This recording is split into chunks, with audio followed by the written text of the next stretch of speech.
Jan, you're a former colleague of David Crisafulli's. What makes you concerned that these laws may be under threat?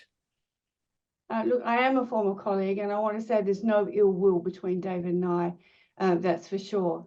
But, as soon as I sort of saw that the topic of abortion laws and voluntary assisted dying were raised, it set off alarm bells because, these are issues that were obviously hotly debated, and they're very highly sensitive issues. No matter how much David might try and say that it's not in their plan, it might not be in his plan, but it is clearly in the plan of a number of his MPs who have publicly said that they oppose the termination of pregnancy laws. And they've done that in public forums. One of those is on his front bench. And of course, you then have some very strong pro-life advocates like Amanda Stoker and others who will almost certainly be joining him in the parliament. So I guess my thoughts were, if they're going to be looking at termination laws, then voluntary assisted dying is going to be next. And again, the majority of the LNP voted against that. So I guess, they're valid concerns, they're very real concerns. And now that the Katters have come out and said that one of the first things they're going to do is overturn the termination of pregnancy laws, that is a very frightening scenario. And, if they have success on that, watch out, they'll be beating the drums for voluntary assisted dying. In what ways could an LNP government affect VAD law? Would it be, for example, gifting back to the churches their right to kick people out of old age homes and faith-based facilities if they're choosing VAD, even if they're very ill? Or could they go the whole way and attempt to repeal the law? Well, my concern is that they'll go the whole way. And, I think regardless of what happens to that legislation, it puts VAD in the firing line next.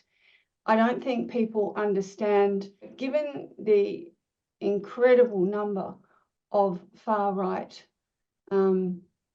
leaning conservatives that look like will make up the government, Crisafulli can easily be overturned and overruled.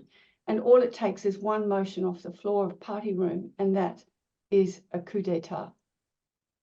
And one of those likely new MPs will be Amanda Stoker, who's closely affiliated with groups such as Cherish Life, former Federal Assistant Attorney General, so almost certain to get a cabinet position, you would think.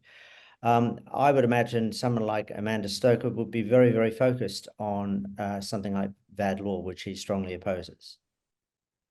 Look, of course she will.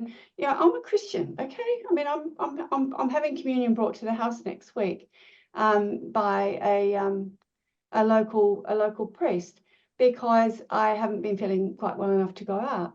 But I really have an issue when that is flagged as the main reason for opposing something, because not one of them was actually elected as on a religious platform. They were elected under a party platform. It's worth pointing out that of the likely LNP cabinet, should they win government, and that's looking very likely, 13 of the 19 of them, including the leader, the deputy leader, and the shadow health minister, voted against VAD.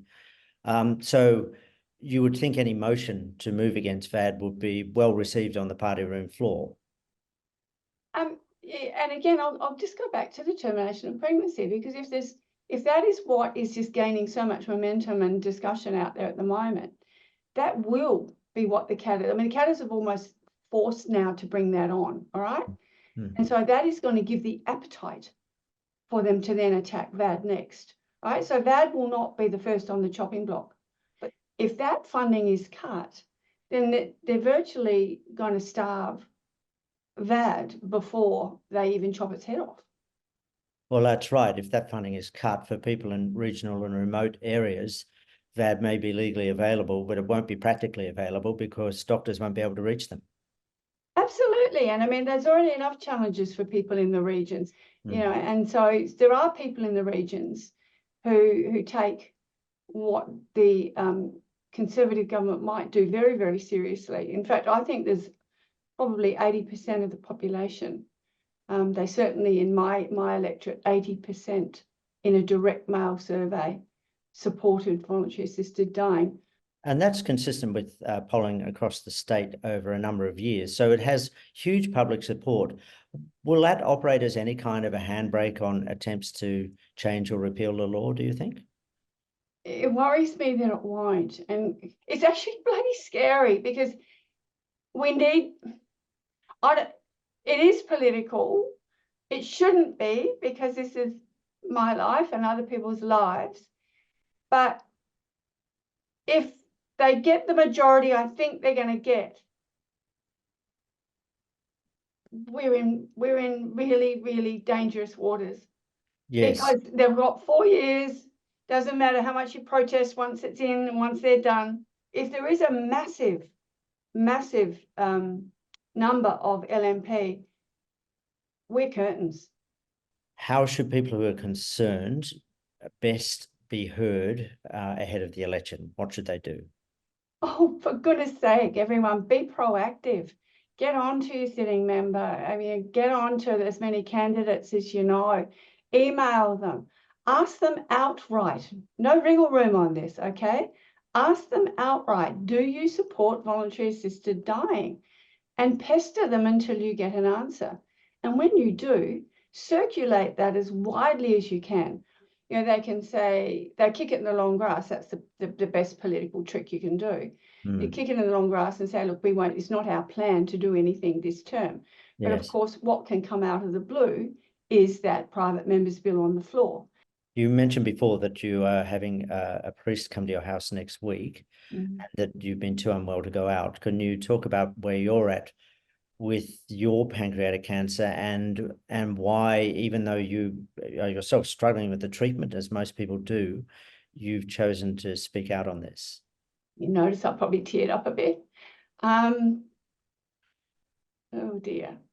I retired from Parliament in 2020, and after fighting a very good fight for voluntary assisted dying, and I was in the gallery the day that was actually passed, which was such a joyful day in Queensland. However, in July 2022, I was diagnosed with a deadly pancreatic cancer. There is a 12% survival for people to live for 5 years. So all of a sudden, I was faced with my own mortality. I've had brutal chemo. I've had a major operation, 8.5-hour operation. I've had more chemo, and I was all clear. So I travelled and was having scans every 3 months. But unfortunately for me, 3 months ago, it appeared the cancer had returned. So as I speak to you, I'm day 26 of 30 rounds of radiation and oral chemo, and it's knocking the crap out of me, even though I might look human. I don't feel it.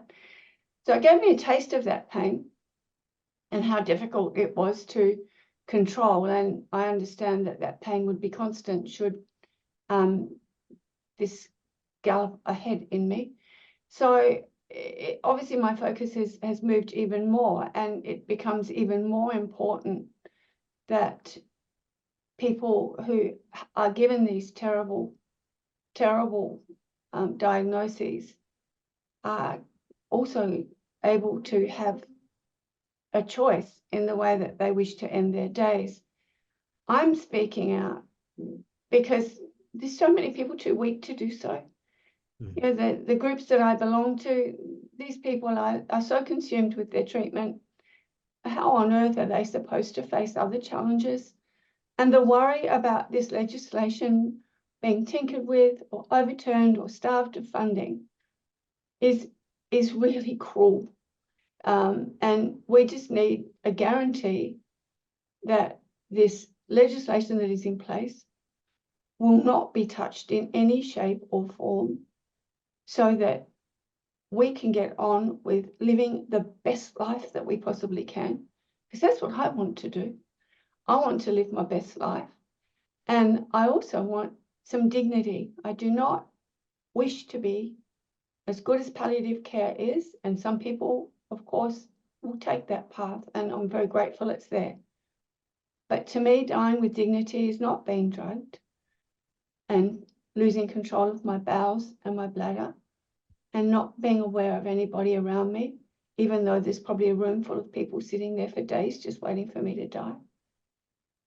My choice will be for people to go loving me and knowing that it's my choice.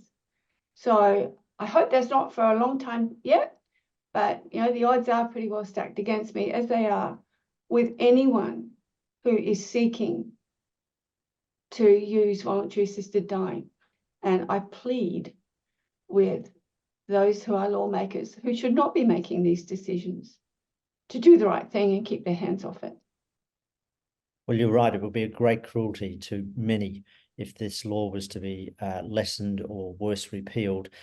Jan, I can't thank you enough. It takes real courage, physical and emotional, to and energy to speak today. Thank you so much. You've always been a warrior for people's end-of-life choices, and I'm sorry that you find yourself so much in the middle of this conversation now. Personally, I wish you well. I'm sure on behalf of all the community that supports these laws, we send you love too.